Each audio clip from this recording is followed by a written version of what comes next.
They're gonna have to find a miracle to get back in this one. It's going to be very interesting. We go back to the same site as game number 1. And this is where we saw first pick Zeri, right? And we haven't seen any bans change up from the side of Gen.G because, honestly, there's no reason to. I feel like they're targeting T1 very well, so I wouldn't expect any change here either. And Tristana is still going to be taken away from Chovy. We haven't even seen him play the Yone yet with the Sejuani we saw in game 2. He went to Silas instead. A Permafrost synergy there. The Azir is going to continue to be banned here, and these are the champions that T1 have been so reliant on. And I like this adaptation because we had 12 kills in game 1, 0 deaths, 12 kills in game 2, 0 deaths for FaZe, and just force him off of what is obviously a comfort pick for him, and that Gen.G as a squad has operated around since her release. And yeah, they've won summer last year playing around this champion, and they're currently up 2-0 as well. So I do like the ban in that regard, as it's going to be the delight priority here again. Now we have seen again the Lulu be picked into this 41 many a time, and that's, to me, outside of the mid matchup obviously not being favorable, the 2v2's not working out, the fact that the bot lead 41, which was so pivotal in their win over KT yesterday, doesn't actually amount to that much, as Sejuani gonna go over, and the Maokai probably gonna be just given back to Peanut. Okay, the Nautilus picked up here, and now for the first time with the Sejuani priority and Maokai available, Peanut looks like he wants to change it up and use a completely third style of draft here. They can go Vi, the Ahri is still available. See if they want to commit to it. The Maokai seems so simple, seems so strong and easy to pilot here. And Poppy also very strong, obviously, into that Sejuani. And I think Gen.G are in a way mind gaming here, saying, we've got 3 incredible picks actually we can use right here in this position in draft, and you've opted into the Sejuani, but we are still winning out. We got Rakan with your support index, we got the Maokai, and Gen.G just looks so confident right now. You see the book that Score was holding, the value notes? Love it.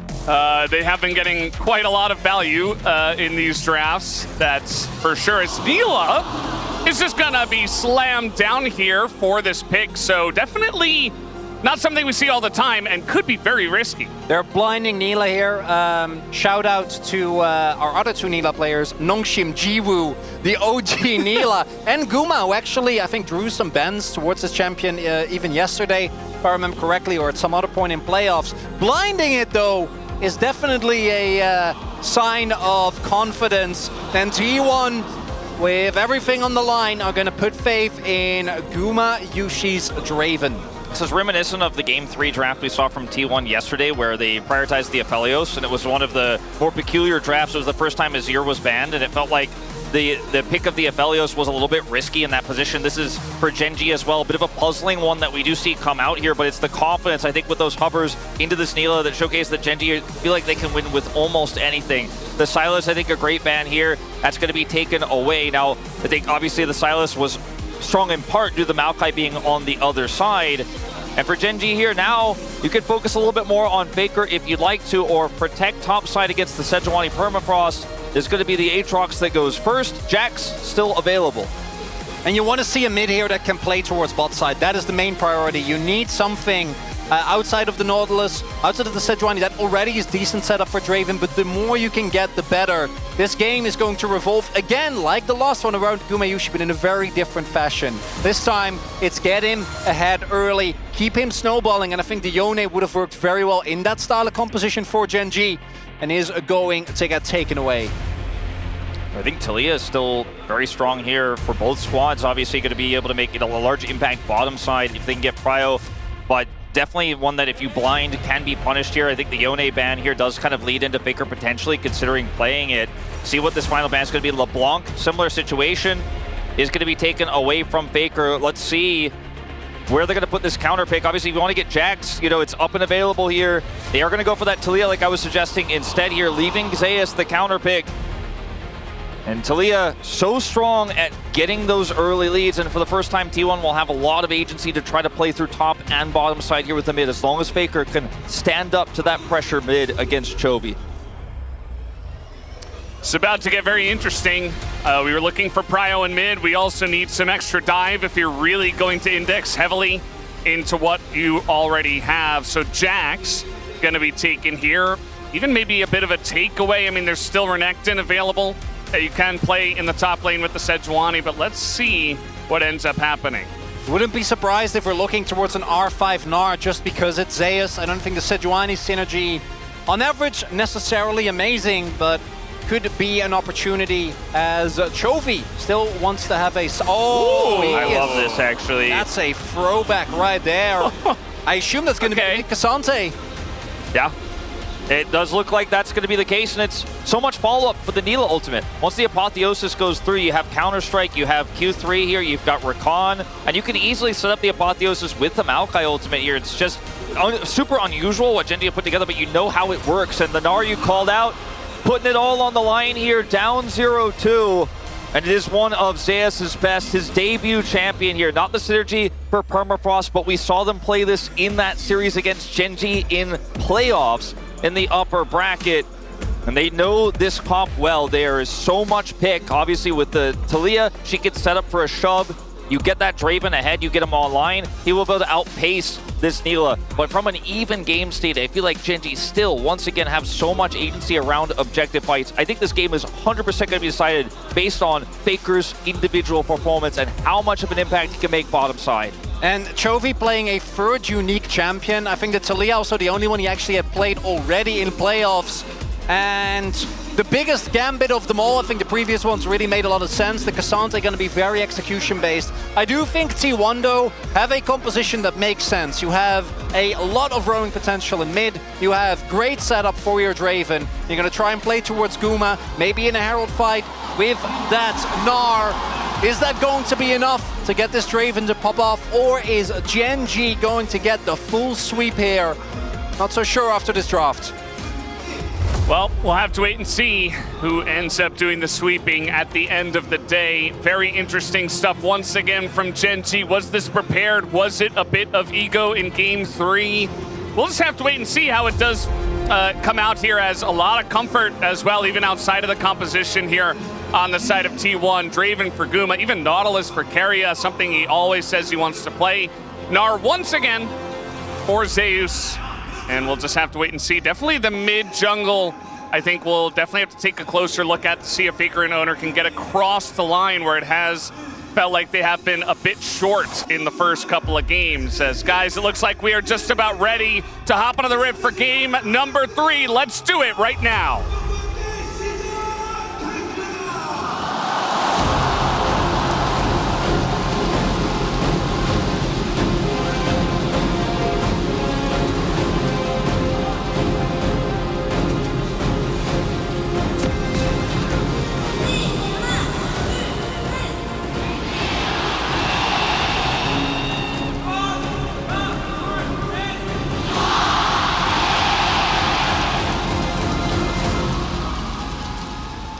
All right, here we go. The battle of two wards. Well, it's actually more than that, as we are moving into game number 3. Hey. Gen.G looking to complete the 3-0 sweep. Top laners are relevant, okay, Valdez? You can't call them boards anymore. I mean... are they? No. I don't know. It's more relevant than it was, you know, half a year ago. True. Times have changed. It has increased. I'll echo the sentiment. It has been more relevant as of late. And Chovy, by the way, our exclusive resident Cassante mid. Cassante mid was played in other regions a little bit after release, but it was Chovy who played it specifically with AP junglers like Maokai and the Elise. And he's got a lot of experience. All right, delaying a little bit of trouble. The Draven Nautilus already getting in there as the damage is being done early on. He's electing to continue trading as Ignite comes down as well. That is a very important Gleaming Quill. Any kind of healing you can get at this point in time is going to pay off as Guma just takes some extra damage from the minions. Yeah, and the irony as well, because outside of Chovy, the one guy who we did see play a ton of Cassante, even I think getting it permanent against him at MSI, was Faker. Because we saw a lot of utility mids there. Nautilus was another one that I'm sure most T1 fans won't remember with that much fondness, but the Cassante was really good as Peanut. You want to play aggressive here as Draven Nautilus. Are you going to get punished? Here we go again. Feels like it's coming through. They're moving forward. Can they get the flashes? As Guma's just running away. They are going to get the one out of Keria as Bramble Smash comes in. The knockup as well. Keria in a bit of trouble. Can he get away is the question. The answer is no. It's first blood as Guma gets the first kill as well, but immediately gets taken down and pays. He's 2-0 again. 2-0 on the Neela. This is a huge problem. At least Guma's able to get that early cash in, although it is so minuscule this early into the game. Gotta execute. Yep. He probably will. As you see, Doran trying to maybe get in flash range. Not going to happen. Execution comes through. Gets the blue buff. Immediately loses it. And I suppose that's not great. Yeah. Well, going to be also the loss of a decent amount of minions down here, especially with how Neela's passive works in terms of maintaining experience. This is going to be a problem. Now, notice how quickly Keria reacts. Watch how he goes straight towards Peanut here, try to block him out from getting into range of Guma. Then flashes, of course, gets collapsed on here, and he commits for one further route. Really well played here by Keria, all things considered. Gets the route there onto Peanut, and Guma commits to get the kill. Will flash and try to escape so he can make sure he gets Paze's flash in return. It's not a good situation here, but I think Keria played it about as well as he could have. And the most important thing there is that, yes, you get the cash out, but you have barely built up any stacks at this point in the game. And it does mean Guma at least is able to get a bunch of long swords, but the attention paid towards the top side of, the bot side rather, of the map here really paying off as Oner will get spotted there. And spotted here again. Peanut, I think, should be able to get this Grumple C. He's trying to get in and smite it, and then he does. All right, Oner's going to get that at least, I guess.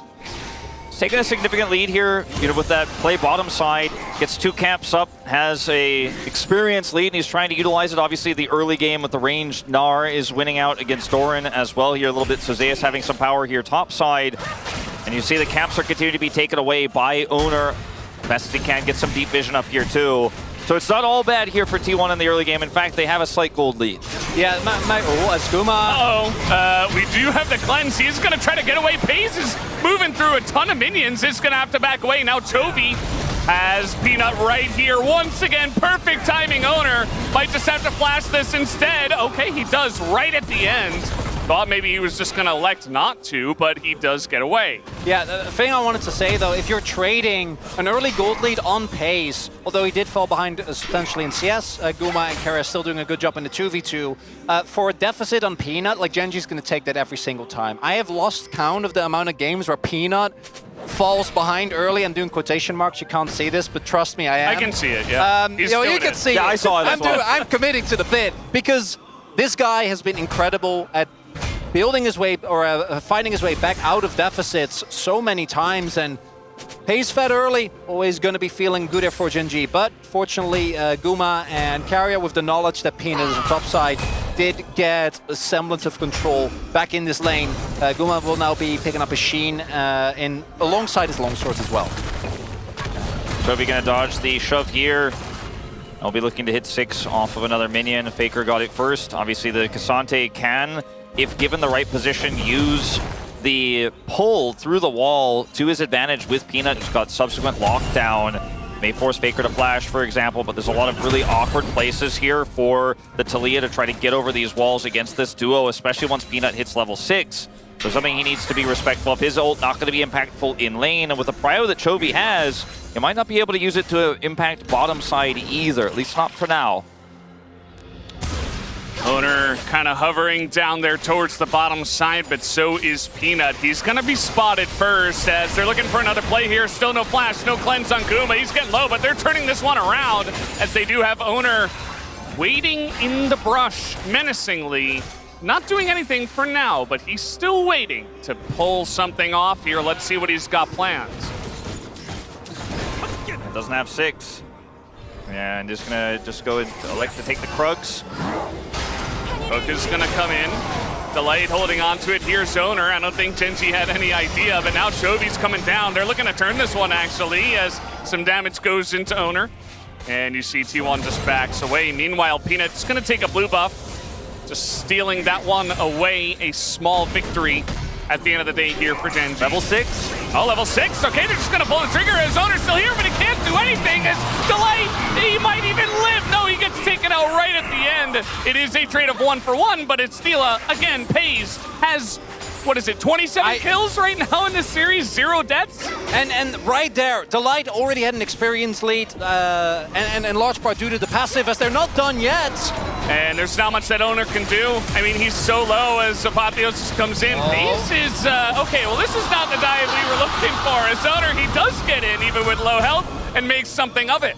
Anyway, as we were saying, I do think that Delight's call there to give his own life to deny stacks to Draven, 100% worth. I think this composition from T1 kind of stands and falls by Guma being relevant.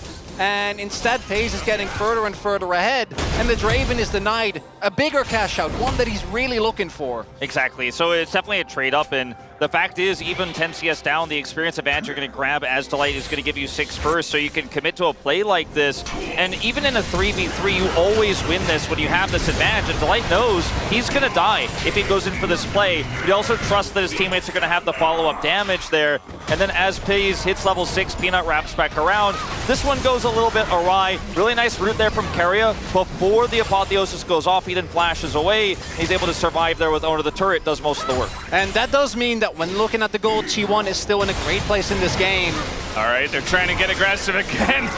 We just don't have time. The ult going to be thrown into Pace, and now the Whirling Death can't quite get the execute, and Pace will survive, but it is Guma and Keria pushing them finally.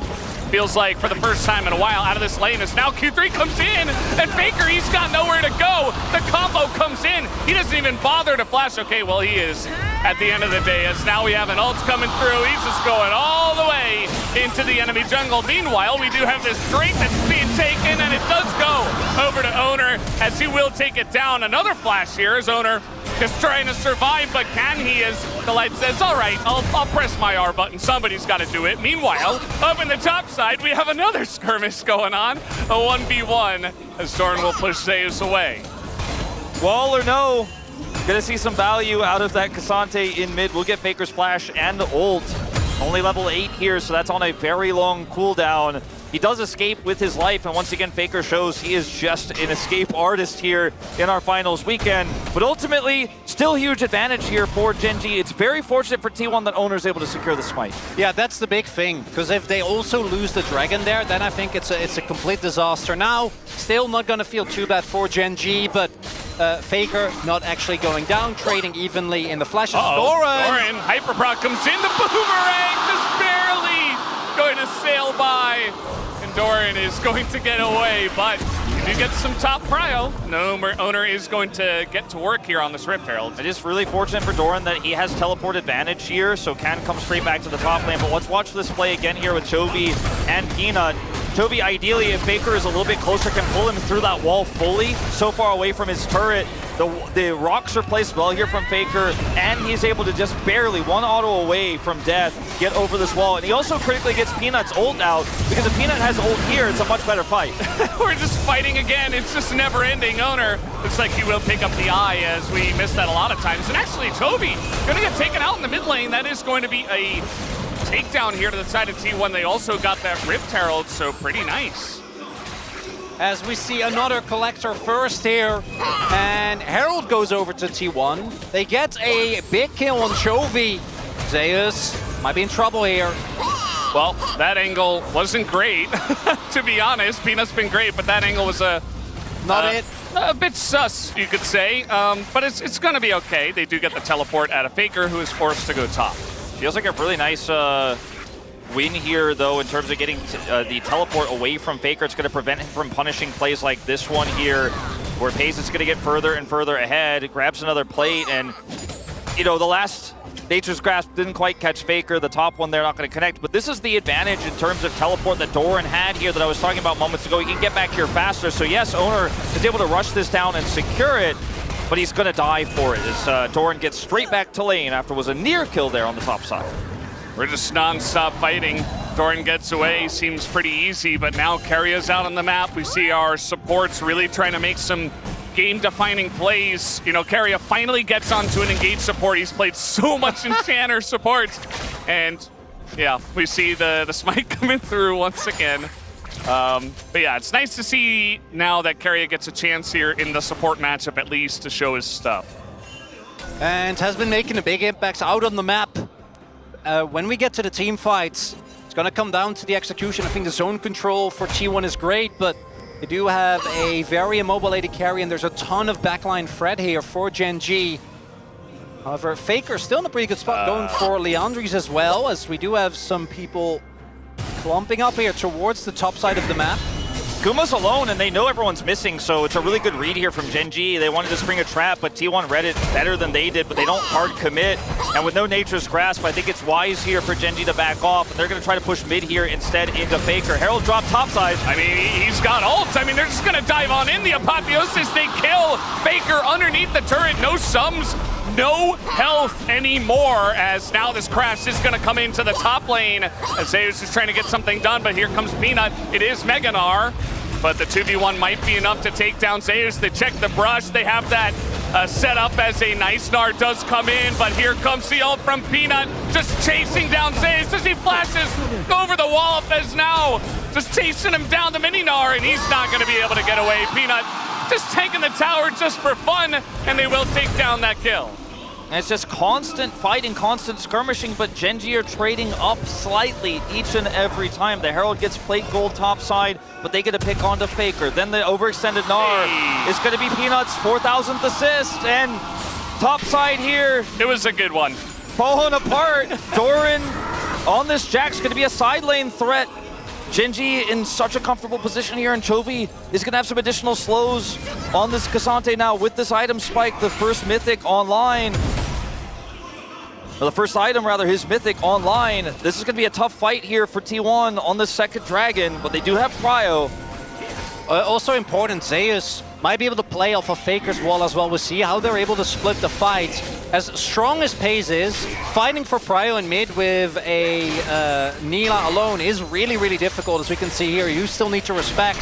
It's a team fight that I'm more worried about when it comes to T1's chances. There is a lot of power in the CC, the follow-up of Faker and Zeus with these big, either the seismic shove or the capabilities of Meganar.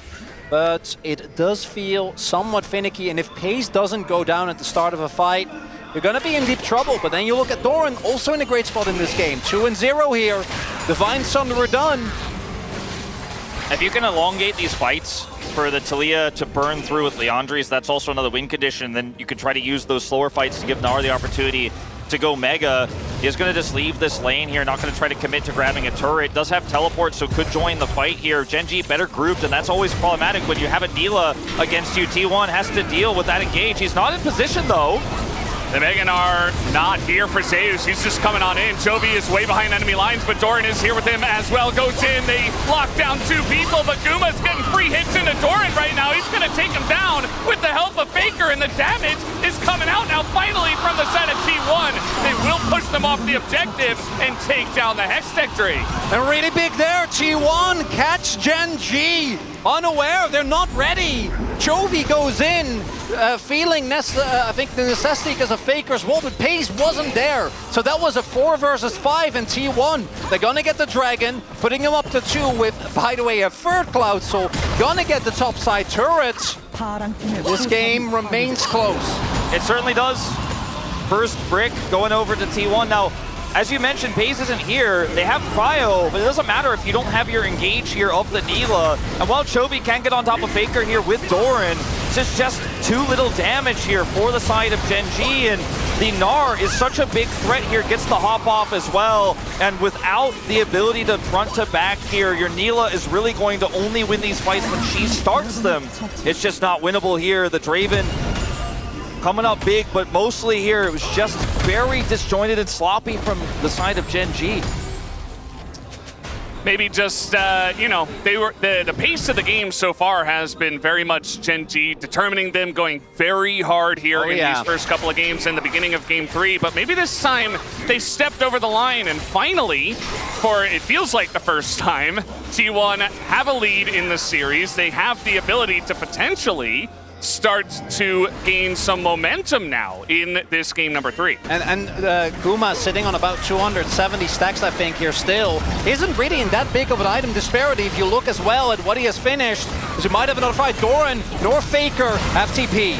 Little play here on a Keria who is being isolated, but the damage is not quite there as the depth charge keeps him alive for a while, but the Maokai ultimate just zones everybody else, and now Faker's getting soloed by a Jax as okay, maybe the escape artist does his work again, but you're still not going to win the fight as T1, they're pushed out of the river. They are pushed now out of mid lane as Gen.G try to gain back control of the game. And we'll get this turret. I don't know about this. Doran's got flash. No, it's the Leah. Don't do it. Don't listen to the voices, Doran. No, no. And now the Herald is going to get taken here as well by Gen.G, and this time FaZe is in position to contest this. Oh, wow, okay. Oner, nice look. Gonna force that flash out of Doran, trading his own flash, but not able to take him out. you get something at least here, but it's small. As you see, the gold lead is wildly varied throughout this early game, oscillating between about 1,000 apiece here. But T1, they need a team fight win here on this next dragon. That could solidify their position to get out of this early game Neela, who now has a second item online here. Still get this fight right now.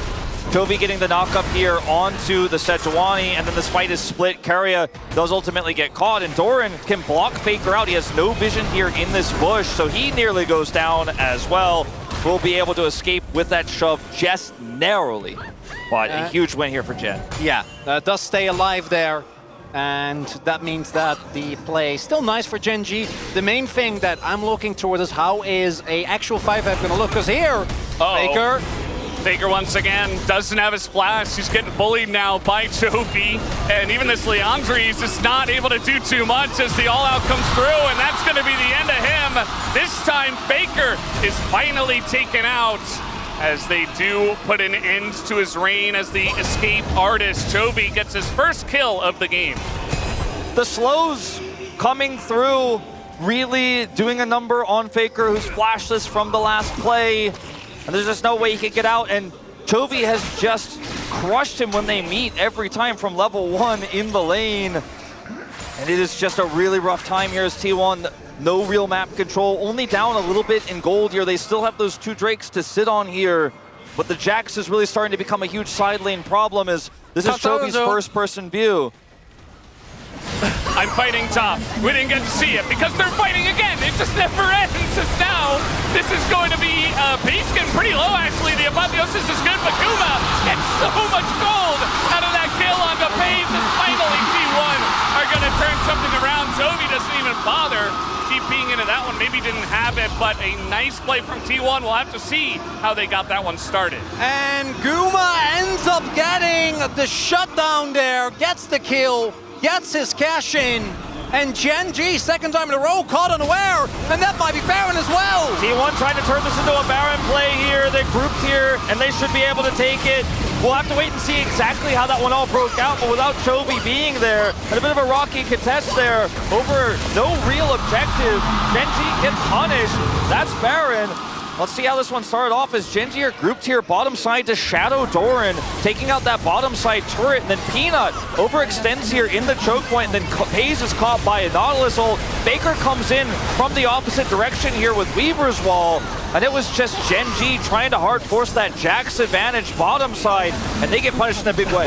Same spot, similar fight, the execution, not gonna happen, but Faker will get the job done, and now Chovy, he's trying to run away, but here comes T1, the onslaught. They're finally getting some momentum in this game. Chovy now flashing away. Oner might put him in the grave as Chovy is still on the run. And it looks like he is pretty much done for. Zeus on the chase here, and finally he will go down. Zeus gonna pick up the kill. I really think there is a very finite timer on how long Gen.G's composition can operate if they start to fall behind. And T1, they want more. Oh, he's gonna get him, and okay, the cleanse and the flash, but one root could do it. Oh, Oner gonna go pretty far. In goes the light, gonna charm up 4 people. May need to pay for it with his life, and Zeus hits the Megadar, brings back FaZe, and FaZe will get taken out as Oner will set up that play alongside of Zeus as the push continuing to come in here from the side of T1, but Doran goes in, takes out Faker, but Guma's just free hitting right now, and is looking to take out Doran, will not be able to. at the end of the day. And Doran is going to make a heroic play here. They are going to be able to trade back some kills, but you can see even with good engage, even when Delight is hitting the multi-charms here, with this Cassante mid and Anila that's more engage and burst than actual sustained damage, you just can't win these longer fights when you start to fall behind. And once again, Gen.G trying to hard force. The reason why Gen.G are forcing these fights here, even without contesting objectives, is because they feel like they need to snowball this game further. But I would rather see them try to turn off of a Drake start here than try to force into a choke point against the range damage of T1. And then here, T1 push those advantages even further. And knows that when Delight tries to go for the turn here, there just isn't any follow-up damage. Paze is not a traditional AD carry here. You're running a Cassante mid. The follow-up from Doran in what this is going to be a really long replay to watch the whole thing, but the follow-up from Doran here is at least heroic, and they're able to secure a kill back. And even gets the flash out from Faker, flashing off the auto, and somehow gets out alive. This Drake certainly going to T1. Will set them up for Soul Point here with Cloud so on the cards. And the mental fortitude of this team with their bot lane getting taken down. Level 2. Paze looking incredibly fed. Doesn't seemingly phase them. Now Gen.G not out of this game, of course. I think the Wombo combo going to remain very threatening with some of the more stationary targets on T1, but they are currently looking really good in this third game. Yeah, and we haven't really seen that Wombo combo come to fruition just yet, and you can see the big difference in the AD carry role right now. Yes, Paze more of a guy that's going to get these fights started or potentially follow up on a big engage, but now it finally feels like Guma, for the first time in the series, is allowed to carry. He's been trying so hard, and finally his team has made some space for him to get something done on his trademark Draven. Yeah, coming back here 3 items strong after what was a very rocky early game. And Gen.G, it starts to feel more and more desperate, the fights they have to take here. And if they lose control of the map, they won't ever have that turn opportunity I was alluding to on that last Cloud Drake. Because if you can't turn and set for a Nila ult, if you're just walking towards T1, they have better range, they have a Talia, they can cut your team in half with the Weaver's Wall. They also have great engage, and with this Gnar, who's getting pretty tanky himself, Zeus is a secondary AD threat in these team fights. Keria is going to zoom around with Cloud Rift and try to maybe set up for a pick. I don't think they can do this onto a Cassante. Yeah, definitely a big fight for Vision right now. We don't have Baron for another minute and a half about, but already the fight for Vision beginning, as T1 not really able to put a big mark on the Gen.G jungle for now, but certainly will have more fighting over that area of the map here as the Baron gets closer to spawning. And Paze, the pace of the game, I mean, not Paze the player, has really slowed down after really what can only be called frantic, particularly for LCK standards. I've been very vocal. I don't think the LCK is as slow as it once was, but you know, almost a kill a minute is still pretty proactive.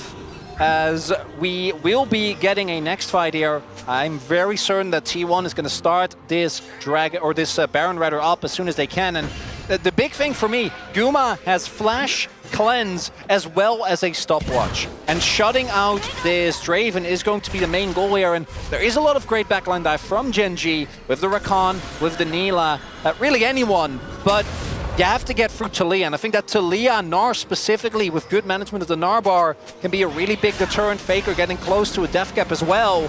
And once that's finished, he's going to be able to solo carry fights if they overinvest into Guma.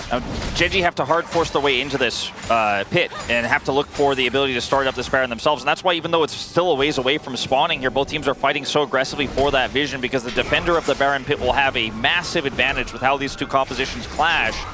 And I think picking Guma alone won't be enough here for Gen.G, because they have that Gnar, because they have that Talia. The light spotted. Word from T1, from Keria, gonna spot him. That could have been pretty deadly.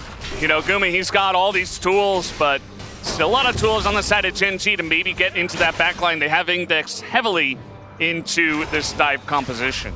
The fight, if Gen.G wins it, is very likely going to be over so quickly, as Chovy's role in this game has become rather ambiguous here, as he is a frontline, but not for a traditional AD carry here. He needs to just be big follow-up and additional slows on top of this Nila when they do decide to fight. And as Baron spawns here, T1 have control. Gen.G not going to be able to start and turn, and the Jax in the side lane here is annoying, but he's not pressuring anything directly. He's actually just going to walk straight over here.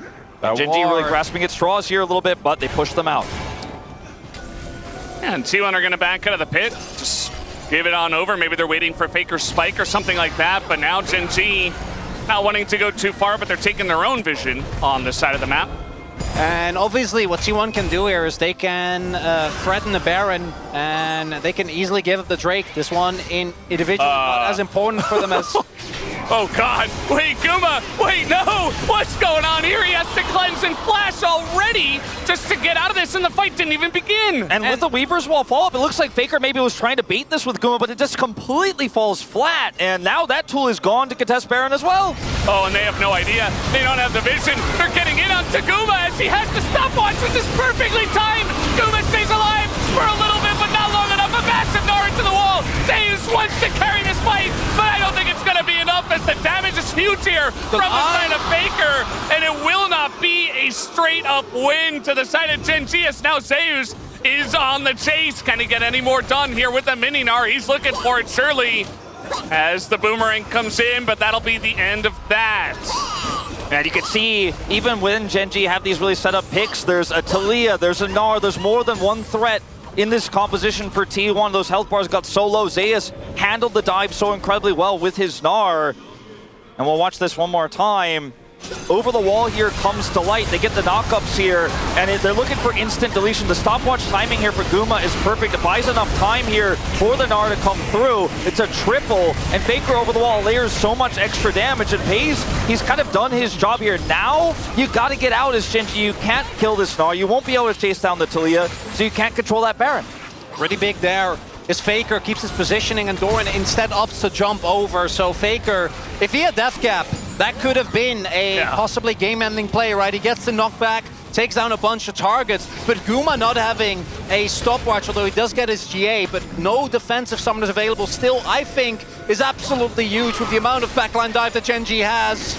Well, T1, they've gotten themselves to this spot. Can they challenge Gen G in a straight-up 5v5 team fight where you're on similar conditions here?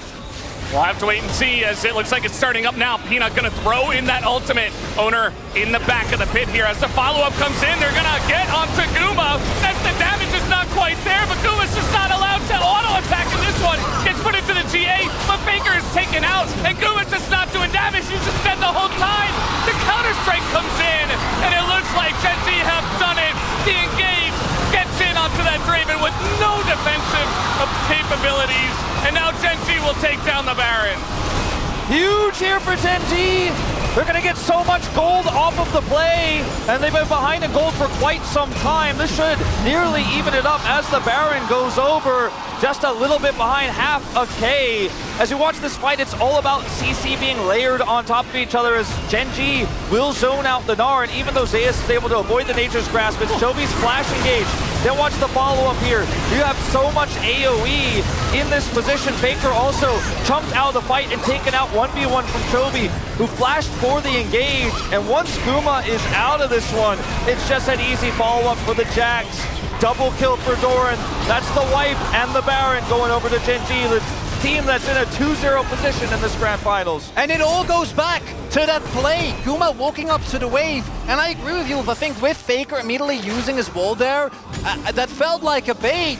But if he doesn't have his summoners, the rest of Gen G will get on top of him. There's simply too many tools, right? This time it's Chovy, it can be Doran, but someone is going to get to him. And now the GA is gone for him. Won't have that available. Zeus will have his. But the gold lead that T1 had mostly evaporated, and we're looking at an even game again. Yeah, I mean, if you get an engage, you get a dive as Gen G, and you take out the damage, which is mostly Faker and Guma. Obviously, Zeus exists, but if you take them out and you just don't allow them to do anything, and the dive composition works in a sense, you know, you could even make that happen from down even farther gold than Gen G was, and they're still behind in gold. The gold not really not mattering too much here in this game number 3. Another defensive Weaver's Wall here to try to slow down the Baron. Doesn't feel great to use them like this. Peanut's getting some cross vision here to make sure there's no flanks. They're still going to secure this turret. And T1 coming up empty again. Doran now with Demolish on this mid-inner. T1 are getting pulled apart by this Baron right now. The next objective, spawning 3.5 minutes here, that Drake. Gen.G just want to get as much of an advantage with the last part of this Baron buff as they can here. An inhibitor would be huge for them. This is getting interesting. Zeus is pushing forward. He's looking to get something going, and he might have just done it. Delight gonna get hit with that ultimate, and now Gen.G are on the run. They don't want any part of this, but Zeus is looking to keep it going. The Mega Gnar coming in. He's gonna trap Peanut, as now, finally, they force that ultimate to come out from Peanut. Over the rocks goes Paze, and Gen.G say, okay, you've got us. You've stopped our push. And Zeus trying to do as much as he possibly can. Going all out there on the movement speed, a lot of aggressive harass, and it will keep their base alive. Yes, they still have to give up a mid lane turret, but that one was probably going to be gone. Gen.G maybe should be able to pick himself up an inner here as well, but with Zeus playing the way that he has, I don't know if you want to go for this. He should be okay with Oner coming in, and now Faker actually, who's got exhaust and is on the way. Also Smite is looking for an engage, but Chovy is so thick. I mean, he just takes so much damage, they can't do anything to him right now, even with Leandres, and now Gen.G gonna come over as Keria looking to join the fight. Some Counter-Strike as, man, these two are just battering each other right now with the action, with the engages from both sides. It's an all-out brawl, but no one ends up going down here, and T1 trying to make something happen proactively once again around this Gnar, but they're unsuccessful. I still really feel like if T1 can protect their carries with summoners back up here for Guma now, there's a real world in which they could start a reverse sweep here if they win a critical team fight. The next fight will be for this Cloud Soul here. If T1 win the fight decisively, take that soul, their chances do balloon. But man, Gen.G have been so decisive on these fights. The way that Chovy engaged last time, the way they're getting on top of Guma makes it so hard. But at least he has his summoners now, as GA is coming up here very soon as well. The hard thing, I think, for T1 here is trying to regain map control against the Maokai. Because trying to actually set up for a soul fight or a Baron contest, which you're gonna have to do, because this Baron, I think you got out pretty well. If the next one's gonna fall as well, and Gen.G gets to shove in multiple side lanes with the threat of that, it's gonna be feeling a whole lot worse. Actually trying to regain control is gonna be tough. We do see everyone on Gen.G going for a back right now, and the opportunity is here for T1 to take control of this pit. Doran, a lone Jax, does have his defensive cooldowns as well as a Zhonya's available, but I think Gen.G now, with a fresh base, going to be making their way towards that dragon. I like that T1 play around this Jax where they know that he has teleport and Chovy does not, so Chovy has to join. He's not going to be able to push topside here, and they actually are able to push Jax away and get control of this dragon pit here. Zeus building up his Narbar on the bottom side. This may be the last fight of the game here if one team wins it swimmingly, and that's basically how these fights go with the composition Gen.G has chosen here. T1, though, will give up control, and this spawns in 20 seconds. Yeah, this Drake, I think you can just give up. It's just one Drake, but what about one Gnar? Can you just give away one Gnar? Is that okay? Peanut's like, oh, he's still here, and he's got GA. I mean, can they even join into this one? This is Mega Gnar that is about to spawn, and yes, it does come in, but it's 5 members of Gen.G. Chovy gonna get stuck on the other side of that wall. Definitely delaying some time for Zeus to potentially get away. The damage is coming in. They really want that GA, if possible, as Rolling Death pulls in, and they're just getting in onto Guma, as now Keria in the front line as well. Ingo's Delight looking for that charm. Is going to pick up Guma in the back line, and now Chovy gonna threaten all the damage in the back line, and so will Peanut and Doran. They just rip T1 to shreds in their own jungle as they get run around the map, and they will be taken out. Gen.G just absolutely dominating them here in this fight. That's gotta be it! Hands off the keyboard for T1. We'll see the double teleport coming in. Everyone's still alive. We'll see if Oner can maybe clear the waves, but still 25 seconds on Faker, still 30 on Guma. And it's a day of threes here for Gen.G. 3 different styles of composition, a 3-0, and the three-peat! The three-peat is coming to life. Gen.G will do it once again. They